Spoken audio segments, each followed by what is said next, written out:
Yo, what's up? I'ma kick it with the line, y'all know. Yo, Slim, can I kick it like this? Here we go. Well, it's time to make that change. People of the world today are fading. All of us have our ups and downs. You better think about it or you won't be around. What we need is a little bit of love, sent by one from heaven up above. Chicken from tea is simple and plain. This ain't no game, you know what I'm saying? What? Yep, yep. Here we go. Oh, yeah. Hello, I'm Tommy Meeks, and I would like to welcome you to another edition of It's Time for a Change. This is getting to be an annual show. I think this is the third year in a row I have my friend Tom Zuba on. And we come on this time of year because it's a sad time, but we don't want to dwell on the sadness, but we want to recognize it. And then Tom's going to talk about things that might pick you up over the holiday season, dealing with loss. It's funny. It's a sad time, but we're both smiling because we're both really happy to see each other and really to be able to do this show. I mean, I love doing this show. Well, I really appreciate you coming in. I mean, you've been through a lot. Later on, we'll refresh the memory of some of the things you've been through. But I've been watching the news a lot lately, and my mind as a 59-year-old man is really going back in time. I think I was in third grade when John F. Kennedy was assassinated. I mean, it's marking 50 years that he was executed. Do you have some feelings on that, or what they might have went through at that time? Well, you know, it was 1963. I remember it. I was at St. James School. Mm-hmm. Yeah, I really, really do remember it. The couple of things that I want to share. I really see Kennedy's assassination as the beginning of the end of our innocence. It's like just the first step of the end of our collective innocence. That's a good point. I mean, I remember being stunned. I remember my parents sobbing and just standing in front of the television. Yeah. It's like we had never seen anything like that before. And then when you think about it, to add Martin Luther King and Bobby Kennedy, I mean, our innocence exploded. And Malcolm X was in there, Medgar Evers. There was a lot of things that happened in that time. Very brief period of time. So number one was the end of our collective innocence. But there's another issue I want to talk about. There are iconic photos of Jackie Kennedy that went around the world. I mean, my hunch is anyone that's old enough remembers her standing there with her two kids and her little son, who I think was 3, you know, saluted. Salute, yeah. We all remember that. Yeah. And I think this is the illusion that we've created, because I've heard people talk about this all the time. She was dignified, she was graceful, she was actually beautiful. You know, she was draped in black, she hardly shed a tear. And what we've done, and we've done it consciously, I think, the media helps us do it, but a lot of us did this subconsciously, is we think that that's the appropriate way to respond when someone we love died. You know, to suck it up, to repress it, to deny, to pretend that everything is great. Think about it. We've also seen the iconic shots of her standing in that pink suit with his blood on it. Yeah, I've seen that. When Johnson was being sworn in, a woman who sees her husband murdered in cold blood in her car. Come on. She goes home, she screams, she kicks, she wails, she throws things, she foams at the mouth. Those are appropriate, healthy responses when someone we love dies. That's what we should do. I mean, our goal should not be to emulate, you know, dignified those photographs. Does that make sense? Yeah, it makes sense to me. I mean, because you went through loss, and I've gone through it. I mean, I've lost older people in my family, but you know, people know I've lost my son in the last 3 years. And I remember the day he died, my wife and I, we just went to bed. Yeah. We just laid down. Right. I mean, I could not function anymore. Exactly. We just laid in the bed and cried and cried and cried. And my brother Richard and my sister-in-law Barb came over and got us up. and we ate some chicken and drank some pop, and you know, they helped. That really helped me, because I think I probably would have laid in there all day, all night. I don't know when I would have got out if he hadn't came over. Right, and that's what we need. We need people to literally care for us. Right. Not for a day. Think about it. In 3 days, most of us have to go back to work. Right. We are not healed. We're God. not done in 3 days. Let's be honest, it hasn't even really begun. Yeah. You know, 3 days into it, we don't have a clue what's coming down the road. So it's like, thank God for people that rushed in and cared for you. You know, you're right about that. When my dad died, I was working for FedEx, and we had these Mercedes-Benz trucks, and the truck would take diesel fuel. So I went back to work a little bit after he passed, and it was like I was in Twinkie land. I'm sitting at the gas pumps, putting unleaded in that tank, just filling it up with unleaded. Yeah. And it's supposed to have been diesel. Exactly. And I had enough in there to get me out by channel 17, and then all of a sudden that engine just starts, everything just went clunk. And like right away, I knew what I had done. It just snapped right in. I was at that gate. I was in another world thinking about my father. Absolutely. So, absolutely. This is how I define grief. Okay. It's the internal automatic response to loss. So your father dies, grief, you know, just arises and arises and arises. And one of the symptoms of grief, one of the way that grief expresses itself, is you're confused.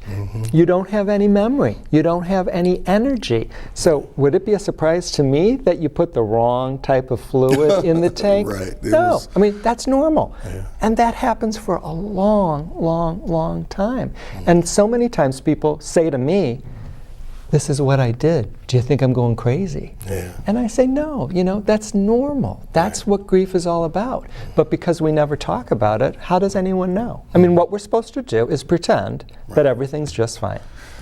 Some people do it. Some people react just like you say. They get really upset.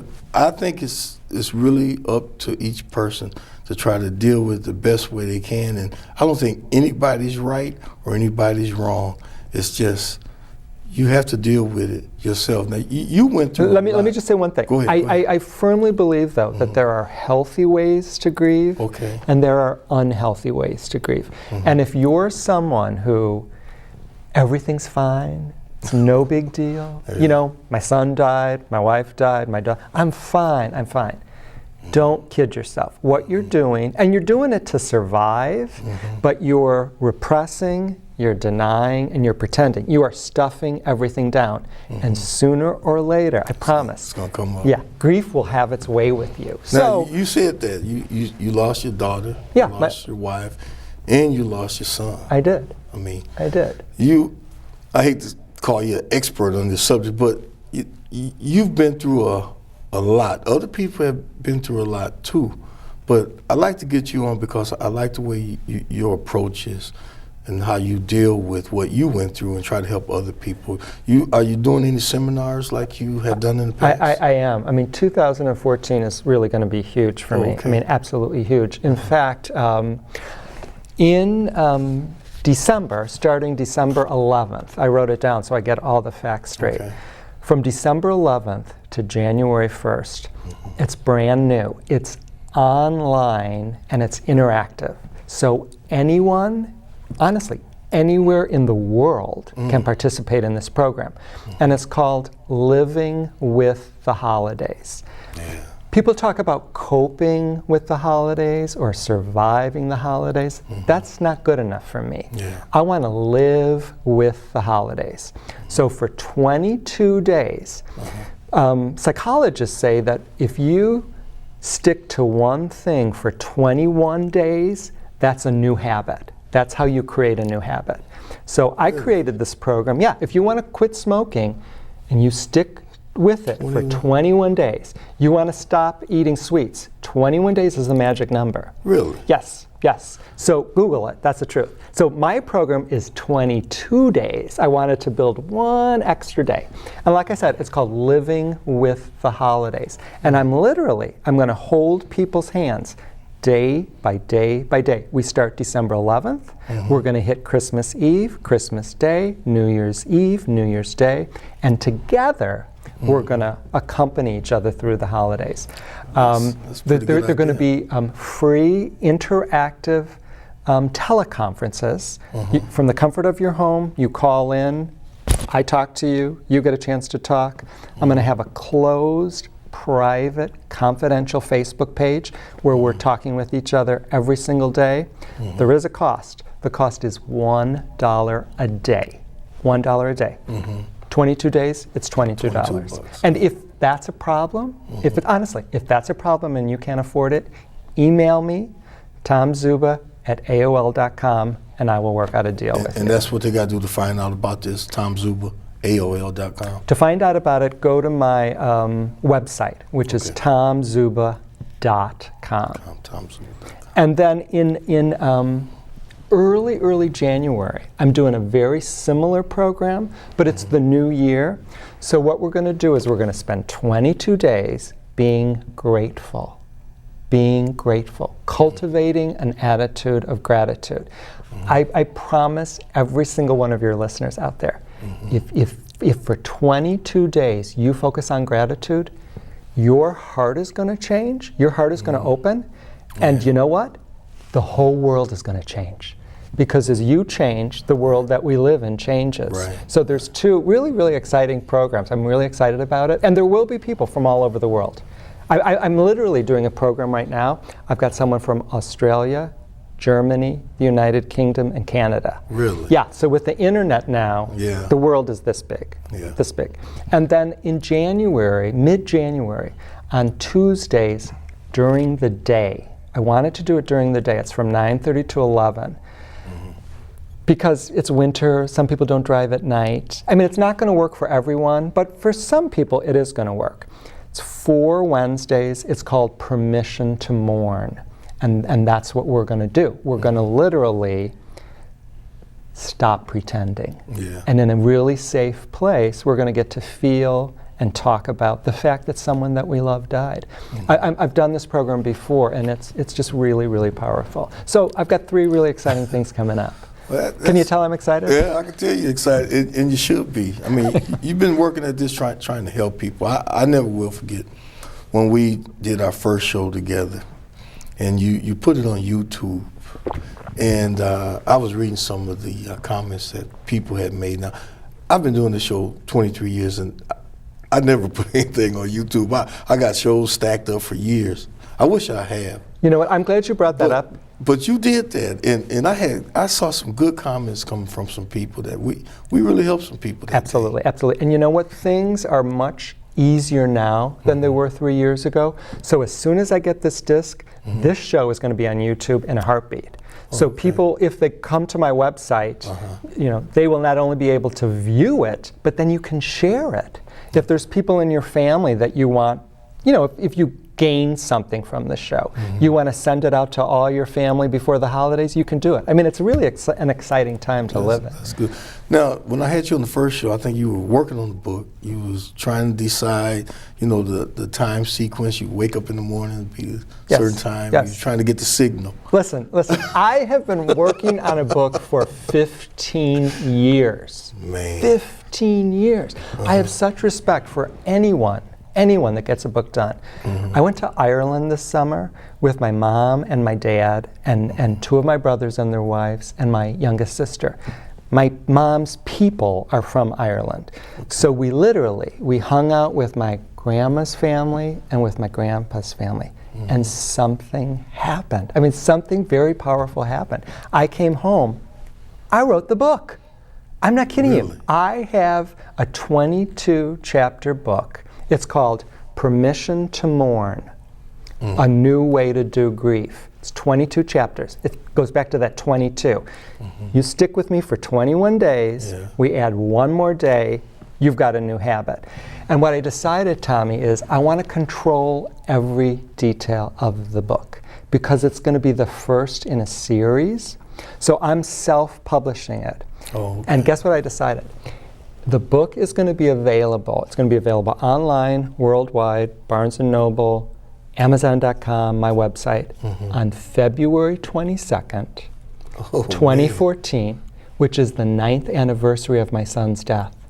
It's the perfect day for that book to come out. And you know, my editor read it, and not to boast, but I'm going to boast. She said, "Tom, it's a masterpiece." She said it's a masterpiece. And you know, I'll be honest with you. I mean, it was divinely inspired, like you know, great things are. I mean, this book came through me. Well, that's really good. You know, there are some people might be watching for the first time. Just, I mean, I don't know if you want to dwell on it, but go back to how you lost your daughter. I will. And your son, because I want people to understand that, you know, you've dealt with grief, you've dealt with pain, loss, and all of that, and I have, but everybody else has too. Yeah. But you know, yours seemed to come so quick, back to back. Yes. Talk about that so they know. I will. And I'm glad you brought that up, because what you're seeing now, this is who I am today. Okay. I am a joy-filled, compassionate, vibrant, passionate person. I love life. I do. But it took me 15, 20 years of excruciatingly painful work. I call what I do a new way to do grief.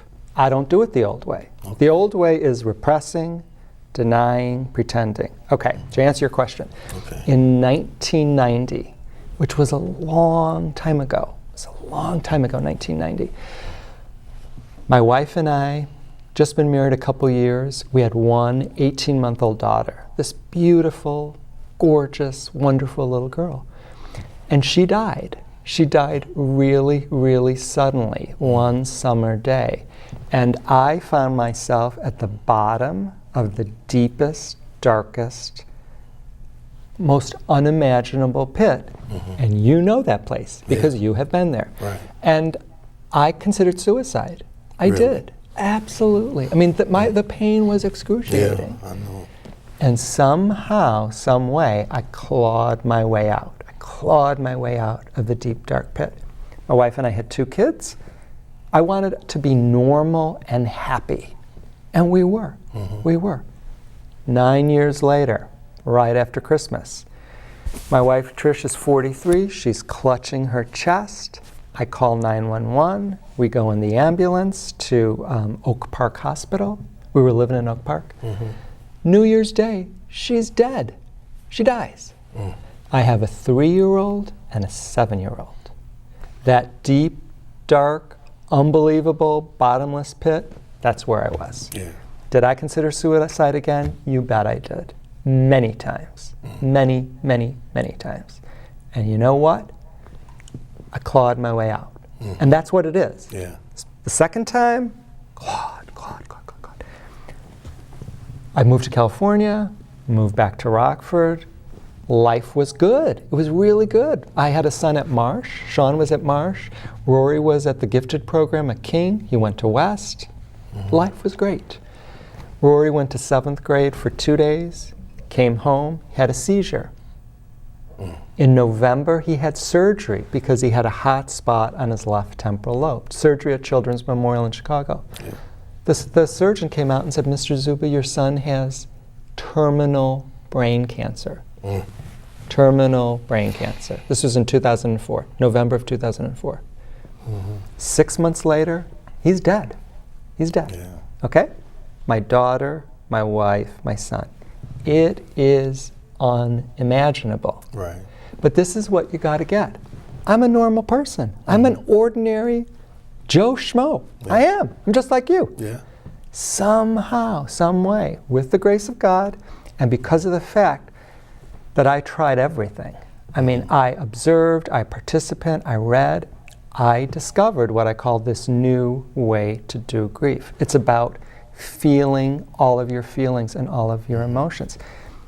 The person that you see today, the reason that I am this way is because I worked like there was no tomorrow for 5, 6, 7, 10 years.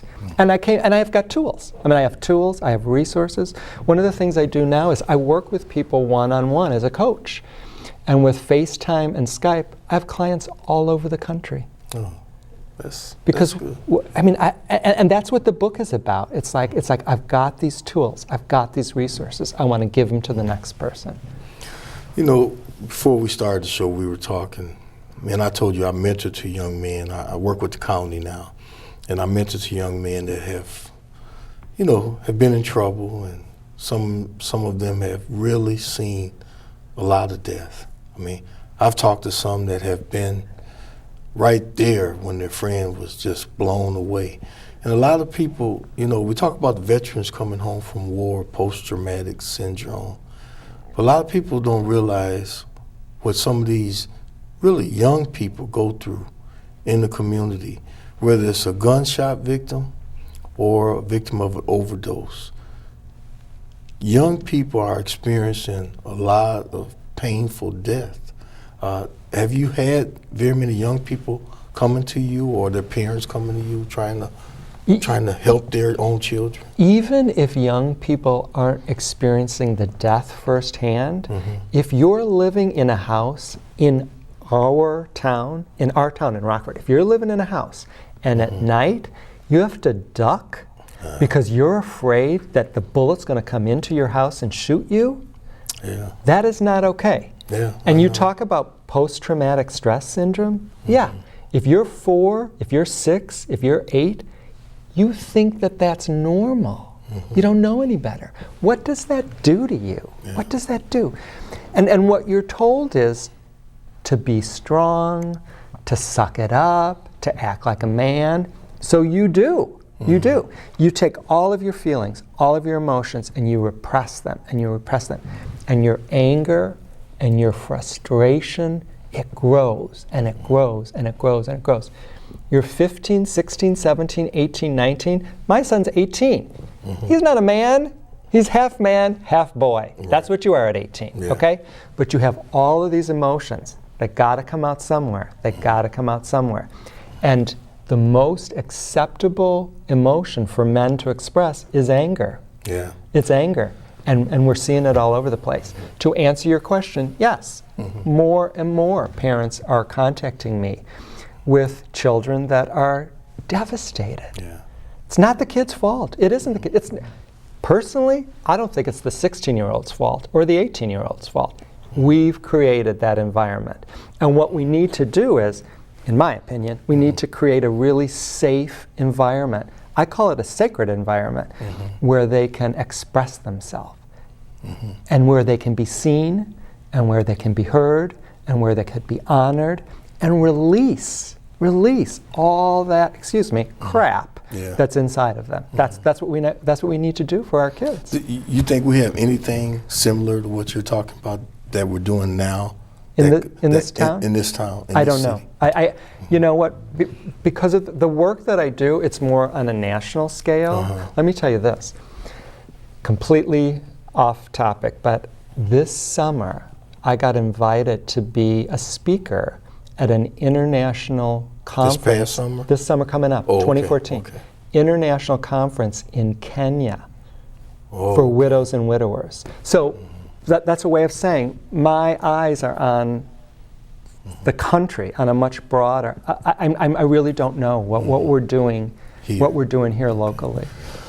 Well, let me ask you this, because you're telling me all this, and I know you experienced it. I've been to some of your seminars, and we've done shows together, and I've read articles in the newspaper that have been written by you and about you. What's the other side? You ever have anybody get mad at you for your approach?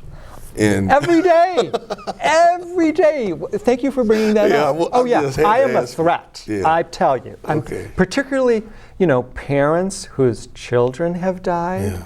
Because what we tell them is that the worst loss is the loss of a child. It's so unnatural. It's not true. It's not true that it's unnatural. Up until the turn of the century, most families lost 4 kids. or 5 kids. Okay?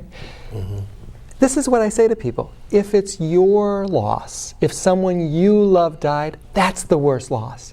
I don't care if it's your sibling, your parent, your spouse, or your kid. But people are very, very threatened when I suggest, not everybody, but some people are, when I say, you can be happy again. This is what I say. God did not make you to suffer. That's not why God made you. God made you to live a life filled with joy. What are you talking about? My wife died. God didn't make you to suffer. but you can choose to suffer. But just admit that that's your choice. Right. Yes, people get mad at me all the time, but more people are appreciative of the hope that I extend. Now, how much does religion play a part in what you do? Oh, why are you doing this to me? Listen, because to me, I don't want to offend anyone. Okay. Religion. Human beings have used religion for so much damage. Yeah. You know, to kill each other, to throw stones at each other, to... Do I believe in God? Yes, I do. Am I a spiritual person? You bet I am. Am I aligned with the divine? Yes, yes, yes, yes. I have not a whole lot of tolerance for most religions because they're so cruel. That's a bold statement, but that's how I feel. Well. But I love God. I do. Listen. When my wife was dying, the doctor said, "You need to pray for a miracle. You need to pray for a miracle." Lifted up my hands. Thy will be done. Thy will be done. I dance with God every day. I do. This one person told Why'd me. you ask me that? Oh, I'm sorry. Don't get mad at me. Yeah, don't get mad at me. Told me to look up.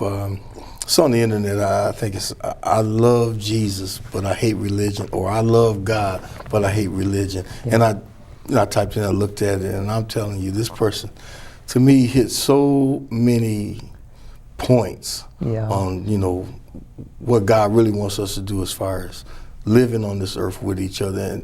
And I try to talk about that sometimes. Some people don't want to hear it, but I think God gave us so much that we can do for each other, regardless of what faith you are, that how we can make life better for our fellow man.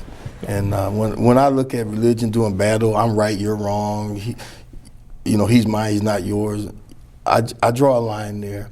But I'm like you, I really believe in God, and I think he has something for us to do while we're on this earth that we can help our fellow man. And I think this is one of the things we're supposed to do. God wants us to love ourselves and love our neighbor as we love ourselves. And this is where I think we get kind of screwed up. We only know a human love. We think God loves us in this limited capacity, in the way most of us can love each other. No. Multiply that by 8 billion times. That's how much we are each loved. God wants us to love each other. I brought up religion, and that opens up a whole... We have to do a show on that sometime. Make some more people mad. Oh, yeah. No, don't get mad at us. And then we're going to talk about politics. Oh, please, I love that. We got about a minute and a half. You got to let people know again how they can contact you, what websites, in a minute and a half. Spill it all Okay. out. It's my name, tomzuba.com. If you go to tomzuba.com, everything you need to know about me, everything that I'm doing. I have a newsletter there. You can subscribe to the newsletter. That's kind of ground central. Go there and you got me. This is what I want to leave folks with. Okay. We were not born to suffer.